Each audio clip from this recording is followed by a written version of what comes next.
To cold call or not to cold call? To be or not to be? That is the question. William Shakespeare, Hamlet. It seems these days that everywhere you look, there is some so-called expert pontificating that cold calling is dead. This is usually an inbound marketing sales 2.0 social selling obsessed nitwit with an agenda and a vested interest in telling you that everything you thought you knew about sales prospecting is old school, except for their narrow version of new school. By vested interest, I mean they've got something they want to sell you that promises to fill your pipe with no fuss, no muss, no rejection, and little effort. These folks pander to all the salespeople who hate cold calling.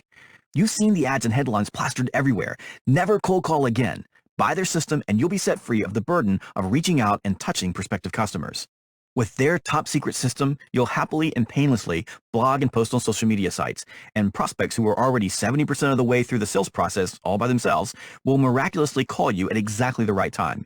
You'll answer the phone or check your email or social inbox and boom, closed deal. It's easy, they tell you. Why work hard when with their little magic pill, you can just kick back, relax, and wait for the phone to ring? Welcome to Fantasy Island. Likewise, there are experts who bill themselves as cold calling queens and kings. They preach loudly that cold calling is the real key to prospecting success and offer top secret formulas that they say will eliminate rejection, cause your targeted prospects to swoon when you call, and guarantee your success. It all feels like the sales professional's twisted version of a Shakespearean play. To cold call or not to cold call? Well, I say, give me a break. The fine art of interrupting. So the gurus and thought leaders rage on over whether to cold call or not to cold call. But their bluster is really just an inane argument focused on the semantics of degrees: cold, warm, smoldering, hot, or smoking hot. And it's mostly centered on how to avoid ever having to make an outbound call to a prospect again. This is why I'm going to let you in on the truth. The real truth that all of these so-called experts continue to ignore, and it has nothing to do with cold calling. Here's the deal. If you want sustained success in your sales career, if you want to maximize your income, then you've got to interrupt prospects. You'll have to pick up the phone, walk in the door, send an email or text message, or ping a prospect on LinkedIn, Twitter, Google+, or Facebook, and interrupt someone who is not expecting you to contact them and with whom you are not currently engaged in a sales discussion. You can argue the degrees, warm, hot, cold, whatever.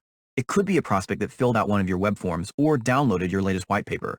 Maybe they just connected with you online. It could be an old customer you're trying to reactivate, a prospect in your defined database, a business that you've stopped by to qualify, or a prospect you met at a trade show. No matter the circumstance, the simple fact remains that you are interrupting their day to talk about something you want them to hear, do, or buy, and you do not have a scheduled appointment with them to have that conversation. You see, this is what gets missed in all the useless noise about how cold calling is dead. All the talking heads who promise an easy way out if you'll just join their little cult ignore the real reason that prospecting is so hard, no matter how you choose to do it. You see, it has never been about the degree of the call. It has always been about the willingness on the part of the salesperson to interrupt, which, by the way, is why most salespeople protest so loudly and will do anything to avoid making an outbound call. It is so much easier to speak to someone who is calling you. The problem is, most companies can't create enough qualified inbound leads to keep the pipeline full. And by the way, the reps that work for companies that do generate enough inbound leads to keep the phones ringing are making far less than sales pros who are reaching out and interrupting prospects to create opportunities. Case in point, I have one client that spends $1.2 million a month to generate leads for their inbound sales team, and it's still not enough. Those reps are idle more than half the time. The only way they can achieve their number is to make targeted outbound calls. Another client has a robust inbound marketing and social selling process that generates a consistent stream of leads. However, the biggest and most lucrative prospects in their marketplace, the ones they need to sell to achieve their goals, rarely respond to inbound marketing and social selling efforts. They have no reason to engage this way. Their accounts are so lucrative, there's always a long line of salespeople knocking on the door. The only way to start a sales conversation with these high-value prospects is to interrupt them. Stop seeking the easy way out and start interrupting and engaging. It is difficult and awkward to interrupt someone's day. You can't control the response, and that unknown leaves us vulnerable and causes fear. Your prospect's initial reaction to being interrupted, usually a brush-off or reflex response in a not-so-friendly tone of voice, feels like rejection. As a human, it's natural to abhor rejection because we're social creatures at heart who desire to be accepted. These are the core reasons mediocre salespeople waste so much time making excuses not to prospect rather than just doing it. This year, one of my clients wanted to set up an outbound prospecting team to call and reactivate dormant customers. They hired a few young, inexperienced reps to make the calls. While training them, I observed the reps obsess over the unknowns, the what-ifs of these highly qualified warm calls. They wanted to be sure they had all their ducks in a row before they ever picked up the phone. They hesitated and agonized, planning to plan to call. But these were not calls to strangers. We were calling people who had done business with the company in the past. There was history here. In fact, the calls were warm layups. Yet the two reps demonstrated the exact same anxiety I've observed in reps who were calling complete strangers, in degrees very cold prospects. So I demonstrated by grabbing the list, picking up the phone, and dialing numbers. The customers who answered the phone were receptive and, other than being initially irritated at being interrupted, took time to talk to me about their next buying window. Over the course of 25 dials, 3 of these former customers indicated that they were ready to buy again. Once the reps learned how to interrupt these inactive customers and initiate sales conversations, they became phenomenally successful, going on to produce as a team $100,000 each week in new sales. This, by the way, became my client's most successful new sales initiative of the year, and they have expanded the outbound team and are now attacking the entire database.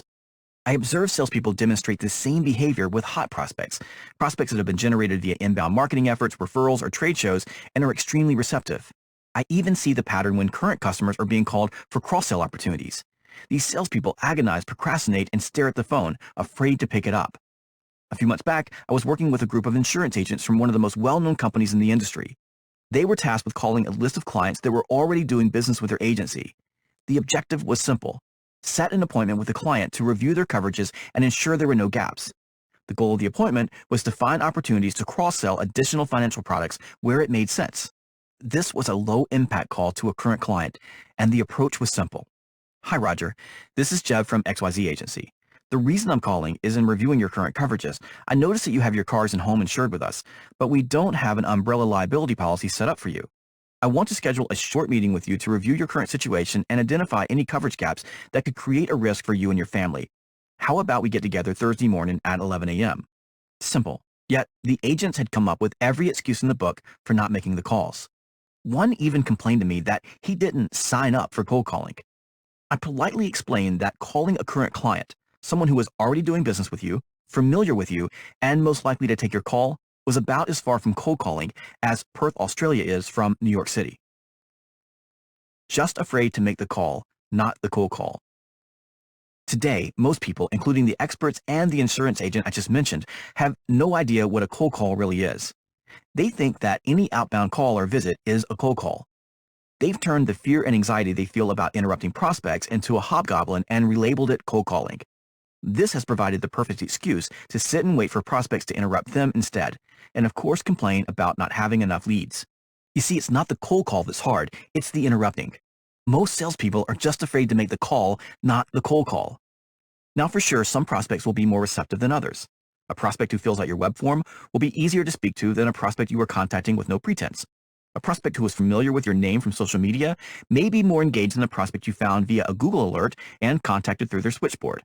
A prospect who has a contract expiring with your competitor will be more likely to engage in a conversation than a prospect who has just signed a new contract. If you are calling a former customer, you'll likely receive a better reception than from a prospect who has never purchased from you or your company. Interrupting your prospect's day is a fundamental building block of robust sales pipelines. No matter your prospecting approach, if you don't interrupt relentlessly, your pipeline will be anemic. So the question is not to cold call or not to cold call. Instead, the question is how to strategically balance prospecting across the various prospecting channels to give you a competitive advantage when interrupting prospects in the crowded competitive marketplace.